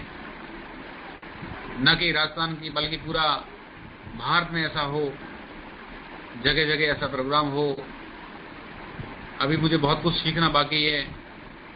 मेरा हमेशा प्रयास रहेगा मैं हर बार सीखता रहूं नया, और लोगों को बताऊं। मेरे जो समकालीन लोग हैं वो जुड़े हैं उसके अंदर, उनको बताया जाएगा, उनको धर्म दीक्षा के बारे में बताया जाएगा। एक बार नहीं, मुझे 100 बार एक आदमी को बताना पड़े तब भी मैं बताऊंगा, बहुत प्रेम से बताऊंगा उनको। मेरे एक मित्र हैं, उनसे मैंने जब डिस्कस किया इस बारे में तो वो बहुत खुश हुआ। वो किसी समय पूजा करता था, लेकिन जब मैंने उससे बताया कि भाई मैं अब इस चीजों से दूर हो गया हूँ, तो बड़ा खुश हुआ। वो अदर कास्ट का है, हालांकि हम कास्ट को नहीं मानते हैं, वो ओबीसी कैटेगरी से बिलोंग करता है, बट उसने मुझे कहा कि ये बहुत अच्छा हुआ। उसने कहा मैंने भी छोड़ दिया ये सब, पहले कुछ नहीं रखा है, ये सब काल्पनिक देवी देवता बना रखे हैं लोगों का समय और पैसा खर्च करने के लिए। तुमने बहुत अच्छा किया। ये जो ट्रैप था, मैं उसे ट्रैप मानता हूँ। एक ट्रैप से बाहर निकलना होता है। आप जन्म से ही ऐसे ट्रैप में फंस जाते हो, जब तक आपकी मृत्यु नहीं हो जाती तब तक आप उस ट्रैप में रहते हो। इस ट्रैप से जो निकल गया, जिसने निकलने का रास्ता चुन लिया, अपने आप को माइंड सेट बना लिया, वो हमेशा बाहर निकल जाएगा। और मैंने ऐसा ही किया है, मैं उस ट्रैप से निकला हूँ। जीवन में समस्या आती रहती है, हर बार आएगी। जैसा कि भगवान दुख ने कहा, दुख है, दुख का कारण भी है, तो दुख का निवारण भी है। और जरा थोड़ी सी समस्या आते ही मनुष्य व्याकुल उड़ता है और वो भागता है किसी मंदिर, किसी पंडित पुजारी, किसी झाड़ फूंक बाबा के चक्कर में, और वो अपनी पीड़ा वहां बताता है। उस बाबा को एक अच्छा ग्राहक मिल जाता है, मन मांगना वो पैसा वसूलता है कि भाई ये पूजा करवानी पड़ेगी, इतना पैसा दो आप, आपका एक काम सही हो जाएगा। उस पंडित पुजारी को पता होता है कि दुख ये है जो इस तरह नहीं है, 5-6 महीने बाद उसका सुख आएगा, और वो 5-6 महीने का उसको टाइम दे देता है, भाई 5-6 महीने बाद तुम्हारा है जो दिन सही आ जाएगा। इस आस की वजह से वो आदमी पॉजिटिव होकर सोचता है कि हाँ 6 महीने बाद तो मेरा काम हो जाएगा सही, और वो है जो 6 महीने तक टाइम निकलता है। और दुख कभी एक जगह टिका हुआ नहीं रहता है, और सुख भी एक जगह नहीं टिका हुआ रहता है। जिस प्रकार रात आती है तो दिन भी आता है, बारिश भी आएगी तो सर्दी भी आएगी और गर्मी भी आएगी। हर किसी का हर चीज इस तरह मतलब चलती रहती है, इस तरह कुछ नहीं यहाँ पे। तो 6 महीने जब उसका समय जब दुख दूर होता है तो वो जाके उस आदमी को बोलता है हाँ पूजा करवाई थी, उसमें उसका फल मिल गया है, और 5-6 मिनट बाद में अब है जो सुखी महसूस कर रहा हूँ। उस बेवड़े को ये पता नहीं है कि ये ऐसी चीजें हैं, उसको ज्ञान नहीं है, उसने सोचा नहीं है, सीखा नहीं है कि किस प्रकार मुझे ये करना चाहिए। तो राजस्थान में ये चीजें मैंने देखी है, कई लोगों को देखा है, मेरे परिवार के लोग भी ऐसे करते होंगे, मेरे और भी कई लोग संगी साथी भी ऐसे करते होंगे। तो ये काल्पनिक देवी देवताओं के चक्कर में अपना पैसा जितना खर्च करते हैं, यकीन नहीं मानिए, मैं आपकी सच्ची कहानी बताता हूँ। मैंने 1.5 लाख रुपए लगभग आसपास खर्च किया होगा। मैं अलग अलग जगह पूजा करने गया, किसी ने कहा काल सर्प योग है, आपका ये काम नहीं पड़ रहा, आप इतनी बड़ी पोस्ट पे आ गए, आपका प्रमोशन नहीं हो रहा है, और आप ये पूजा करवा दो काल सर्प की, नाची जाके करवा के दो। मैं नाची गया, मैं मुंबई गया, मुंबई से नाची गया, वहां जाके मैंने पूजा करवाई, पंडित को पैसे दिए, वापस आया, क्या मिला? कुछ नहीं मिला। समय खराब हुआ, 10 दिन का टाइम खराब हुआ, पैसा खराब हुआ, कुछ नहीं मिला। आखिर मेरी व्याकुलता शांत नहीं हुई, मैं हर बार ये कुछ करता रहा, देखता रहेगा। और अच्छा हुआ ये लॉकडाउन लग गया। लॉकडाउन के वजह से मेरा लैपटॉप और मैं कहीं न कहीं यूट्यूब सर्च करते करते मुझे सुधीर राज सिंह जी का जो वीडियो मिला, उनको मैंने देखा। तो उनको देख के फिर मैंने वहां पे डाला कि बुद्ध का नाम लिखा, तो वहां एक एपिसोड आया।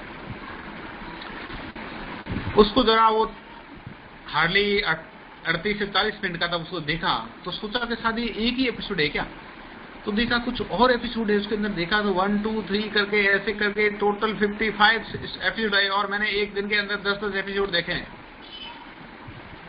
और उस एपिसोड को देखते देखते मेरी क्यूरियोसिटी बढ़ गई, मेरी व्याकुलता जो थी, भटकने की थी, इधर उधर की थी, वो एकदम शांत हो गई, और मेरा दिमाग सेट हो गया वहां पे कि नहीं, मंदिरों के अंदर जाके पूजा पाठ करने से कुछ नहीं मिलेगा, धन खराब होगा, पैसा खराब होगा, मिलना कुछ नहीं है। अब मैं सही दिशा पे सही मार्ग चुन लिया मैंने, अब मैं पीछे पलट के नहीं देखने वाला हूँ। मैं अपने साथ हजारों कारवां लेके चलूंगा, बहुत सारे लोगों को बताऊंगा, बहुत सारे लोगों को समझाऊंगा इसके बारे में। मुझे पूरी जिंदगी भर, जब तक मैं जिंदा हूं, जब तक ये काम करता रहूंगा, लोगों को प्रचार प्रसार बताना, लोगों को समझाना, और ज्यादा से ज्यादा लोगों को इनका फॉलोअर बनाना। क्योंकि मैं देखता हूं कि लोग इसमें अंदर बहुत ज्यादा पाखंडवाद करते हैं, और हमारा समाज बहुत ज्यादा डूबा हुआ है इसके अंदर, सदियों से डूबा रहा है। अब वो समय आ गया है कि लोगों को इस अंधकार से बाहर निकलना होगा, राजस्थान के अंदर निकलना होगा, पूरे भारत के अंदर निकलना होगा। राजस्थान विशेष प्रांत इसलिए कि मैं राजस्थान से बिलोंग करता हूँ, इसलिए मैं राजस्थान वासियों से मेरा निवेदन रहेगा कि बौद्ध धर्म की शिक्षा के बारे में सुने, उनको पढ़ें, उनकी शिक्षा को अपने जीवन में इम्प्लीमेंट करें, क्योंकि बिना बुद्ध की शिक्षाएं अर्जित किए किसी का कल्याण नहीं हो सकता, ऐसा मेरा मानना है। क्योंकि मुझे जब तक शिक्षाएं नहीं मिली, जब तक मैंने नहीं जाना, तो जब तक मैंने जाना नहीं तब तक मुझे इसका ज्ञान नहीं हुआ, और जब तक मैंने जाना, देखा, समझा, पढ़ा, उसमें किताबें भी लेके आया, उसके बारे में पढ़ा, वाकई में बहुत ही अच्छी साइंटिफिक चीजें, वाकई में शिक्षा ग्रहण करने योग्य है। तो मेरा निवेदन रहेगा, काफी अच्छे युवा पढ़े लिखे लोग हैं, मुझे कई लोग कहते हैं कि तुमने वो धर्म छोड़ दिया। अरे क्या धर्म था वो, हमारे पौराणिक भाग का तो पौराणिक धर्म तो यही था, हम उसकी शिक्षा वापस आ रहे हैं, हम उसी अलग को जगेंगे, जो मानवतावादी धर्म है हम उसका फॉलो करेंगे, लोगों को बताएंगे, जगह जगह ढाणी ढाणी घर घर ये अलग लगाएंगे, हर एक आदमी को बताया जाएगा भाई क्या चीज है क्या नहीं है। इसलिए क्या है कि मेरा ये मानना है कि ज्यादा से ज्यादा लोग अपने समझे, ऐसी संगोष्ठियां, ऐसे आयोजन हो जगह जगह, और जगह जगह बौद्ध विहार बने, उनका सेंट्रलाइजेशन हो, केंद्र एक हो, एक ही नाम हो, एक जैसी उनकी जो रूपरेखा रंग रोगन हो उसका, और जिस प्रकार जो सेंट्रल कमेटी जो बनी हुई है वो जैसा बोल रही है, वो जो बता रही है हम उसका फॉलो करेंगे और उनके निर्देशों का पालन भी करेंगे हम लोग, और उनके जो मार्गदर्शन में हम काम करेंगे। विशेषकर मैंने राजस्थान का जिम्मा लिया है तो मैं चाहूँगा मैं राजस्थान को जगह जगह जहाँ भी मुझे टाइम मिलेगा मैं समय निकालूंगा अपने लिए, अपने धर्म के लिए निकालूंगा समय, और लोगों तक इसकी शिक्षा बताएंगे, घर घर बताएंगे उनको, ऐसी संगोष्ठियाँ हम करेंगे जिससे क्या लोग अपना कल्याण करें, अंधकार से बाहर निकलें और एक वैज्ञानिक धर्म को अपनाएं। पूरा विदेश इसको मानता है, 56 कंट्री मानता है। आज हमारे भारत के ऋणी लोग हैं जो देश हैं, श्रीलंका है, जापान है, चाइना है, कंबोडिया है, थाईलैंड है, ये सब लोग हमारे भारत के ऋणी हैं। तो भारत ने तो धर्म उनको धर्म दिया है, आज वो लोग बहुत ही सफल हो चुके हैं, बहुत ज़्यादा टेक्नोलॉजी है उनके पास, उन लोगों का विकास हुआ है, वो अंधकार से बाहर निकल गए हैं, और हमारा भारत अभी भी उस अंधेरे में जी रहा है, हमारे लोग उसमें अंधेरे में जी रहे हैं। इसलिए डॉक्टर B.R. अम्बेडकर साहब ने जो संदेश दिया था 22 कर्तव्यों का, उनका उनको लोगों को पालन करना चाहिए। वो लोग आगे बढ़ें और अपनी शिक्षाओं को आगे बढ़ाएं, बौद्ध धर्म के शिक्षाओं को आगे बढ़ाएं। मैं चाहता हूं कि इस प्रकार हम लोग काम कर रहे हैं, जिस प्रकार हम लोग हमारे साथ में युवा जो जुड़ रहा है, ये कारवां बहुत आगे बढ़ने वाला है। मैं देर से जुड़ा हूं, क्योंकि किसी चीज को प्रैक्टिकल किए बगैर पता नहीं पड़ता है कि हम क्या करने जा रहे हैं, और जब हम किसी चीज को देखते हैं, समझते हैं, अगर मैंने इतनी पूजाएं अर्चनाएं पाठ नहीं किए होते तो मैं कभी बाहर नहीं निकलता। तो ये सब करने के बाद मुझे लगा कि वाकई में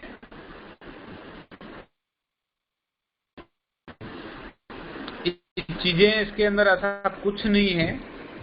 पूजा पाठ पाखंड है जो बना रखा है लोगों ने, ये सिर्फ अंधकार में है, लोगों को गर्त में डालने की चीजें हैं। तो लोग इसको सुने, पढ़ें, आगे बढ़ें। ये मेरा ये मानना है कि सब लोग एकजुट होकर धर्म प्रचार में लगे। मेरे से जितना हो सके मैं काम करूंगा इसके अंदर। हमारे जितने भी सीनियर लोग हैं उनके मार्गदर्शन में काम होगा, उनकी सलाह मशवरा लेके काम होगा। हम धर्म को आगे बढ़ाने के प्रचार प्रसार करेंगे। जगह जगह हम बुद्ध पूर्णिमा मनवाएंगे, हर लोगों को बताएंगे कि पाखंड से दूर रहो, अंधकार से दूर रहो, अंधविश्वासों से दूर रहो। पूजा पाठ में कुछ नहीं रखा है। पूजा पाठ में मनुष्य अपने आधा से ज्यादा समय पूजा पाठ में खर्च कर लेता है, वो विकास नहीं कर पाता, कभी भी उसका विकास रुक जाता है। और जब विकास रुक गया उसका खुद का, तो उसकी आने वाली पीढ़ी का विकास रुक गया। उसका पीढ़ी भी वही अंधकार जीवन जिएगी जिस प्रकार उसने खुद ने जीवन जिया है। इसलिए मेरा ये मानना है कि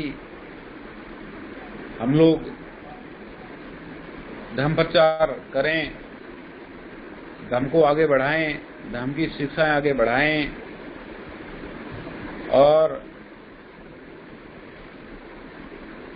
इसी के साथ में आज बस इतना ही बोल पाऊंगा। नमो बुद्धाय, नमो बुद्धाय, नमो बुद्धाय। जय भीम।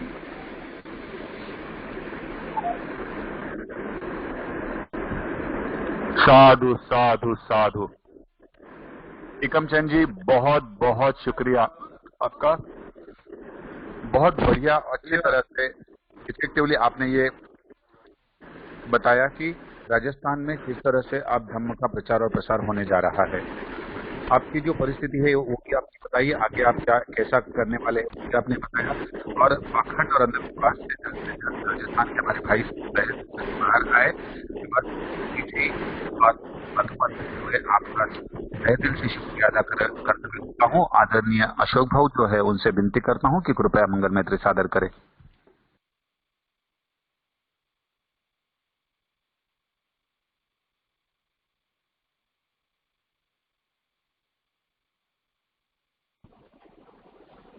Hello hello. हाँ, आवाज ये तो भाऊ, ये तो धन्यवाद टिकम चंद जी। आपने, मुझे ऐसा लगता था कि आप समय पर नहीं पहुंचेंगे, तो हमने हमारा, जब तक आप नहीं आते तब तक हम हमारा टाइम पास कर रहे थे, लेकिन आप आ गए, बड़ी खुशी हुई। और आपने संबोधन भी किया, और बार बार हम लोग मिलते रहेंगे और पूरा महाराष्ट्र आपके साथ में, आपके पीछे खड़ा होगा। आप ऐसी ही अपनी ऊर्जा बुद्ध धम्म को आगे बढ़ाने के लिए आप उसको खर्च करेंगे, ऐसी उम्मीद रखता हूँ। कल का जो व्याख्यान होगा 91वें दिन का व्याख्यान, कल प्राध्यापक उमेश पाठारे जी बात करेंगे, और आधुनिक टेक्नोलॉजी की धम्म प्रचार में उपयुक्तता या प्रासंगिकता, ऐसा उनका विषय रहेगा। तो आप सब लोग जरूर उनको सुनेंगे, क्योंकि ये सुनना आपके परिवार के लिए, आपके लिए और आपके समाज के लिए और मूवमेंट के लिए भी बहुत जरूरी है। उसके बाद 4 अक्टूबर को मेरा आखिरी का, ये 93 दिन में आखिरी का जो मुझे कुछ महत्वपूर्ण बातें बतानी है, धम्म प्रचार के नए उपाय कौशल्य, ये विषय पर मैं बात करूंगा। और 5 तारीख को सब भंते जी खड़े रहेंगे, बुद्ध वंदना होगी, अष्ट पुरस्कार चिवरदान का जो वीडियो है वो वीडियो बताया जाएगा, और भदंत विनय बुद्धि प्रिय जी देशना देंगे, और डॉक्टर माधव थोरात, आदरणीय महेंद्र जी बारसागड़े और डॉक्टर वराड़े, अमित वराड़े, ये प्रतिक्रिया 5-5 मिनट में प्रतिक्रिया व्यक्त करेंगे। और 93 दिन के व्याख्यान माले का समापन का सत्र होगा, 6 से 9 बजे तक वो चलेगा।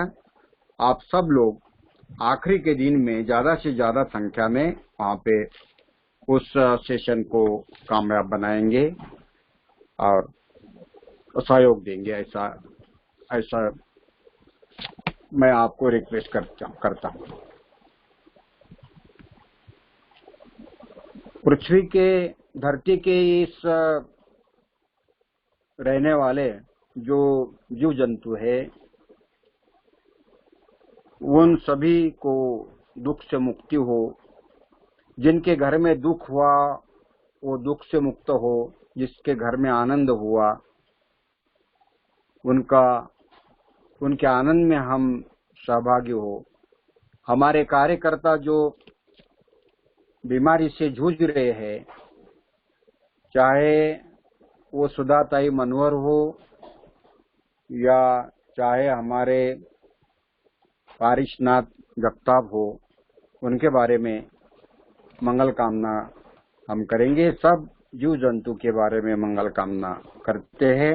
आप हाथ जोड़ेंगे और मेरे साथ कहेंगे,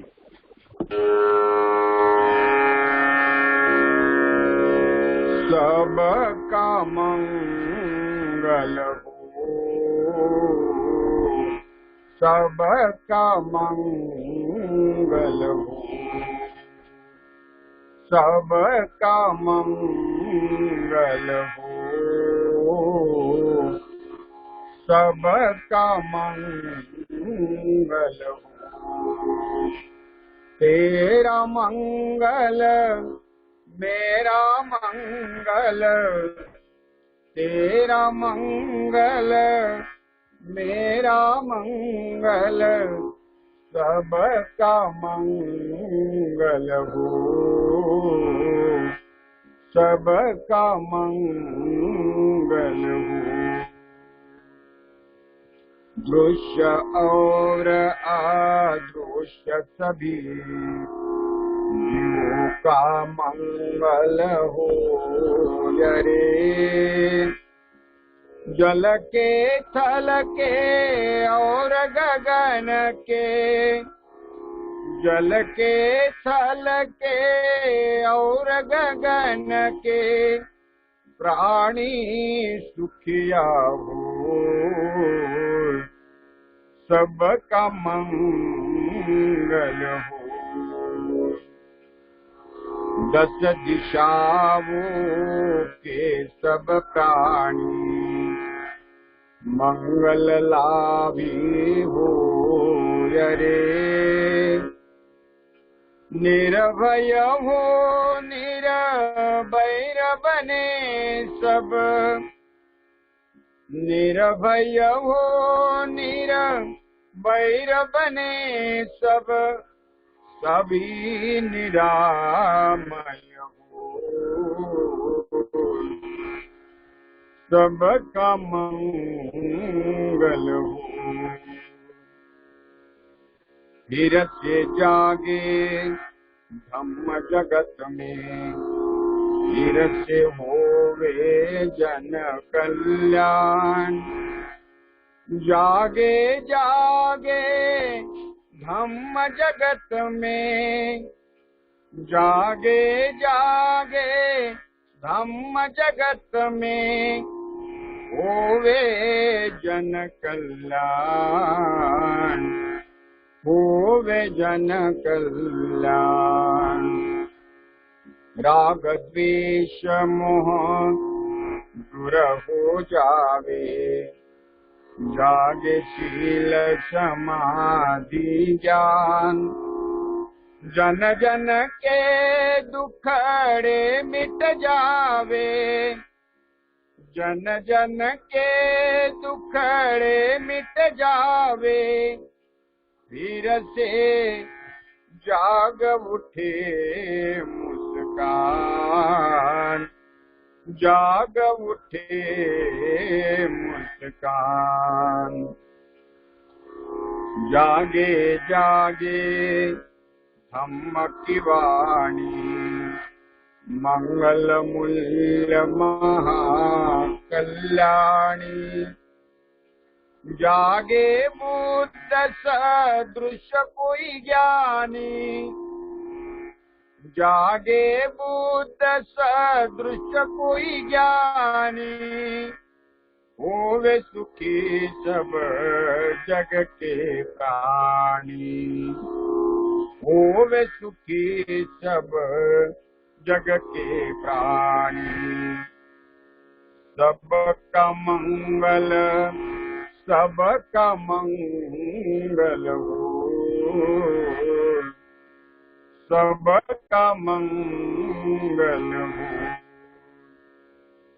तेरा मंगल मेरा मंगल, तेरा मंगल मेरा मंगल, सबका मंगल हो, सबका मंगल हो, सबका मंगल हो, सबका मंगल हो। सब पाप सकरणं कुशल स्वरूप संपदा, सचित्त परियोदपनं एतं बुद्धान शासनं। साधु साधु साधु इमाय धम्मानुधम्म प्रतिपत्तिया बुद्धं पूजयामि। इमाय धम्मानुधम्म प्रतिपत्तिया धम्मं पूजयामि। इमाय धम्मानुधम्म प्रतिपत्तिया संघं पूजयामि।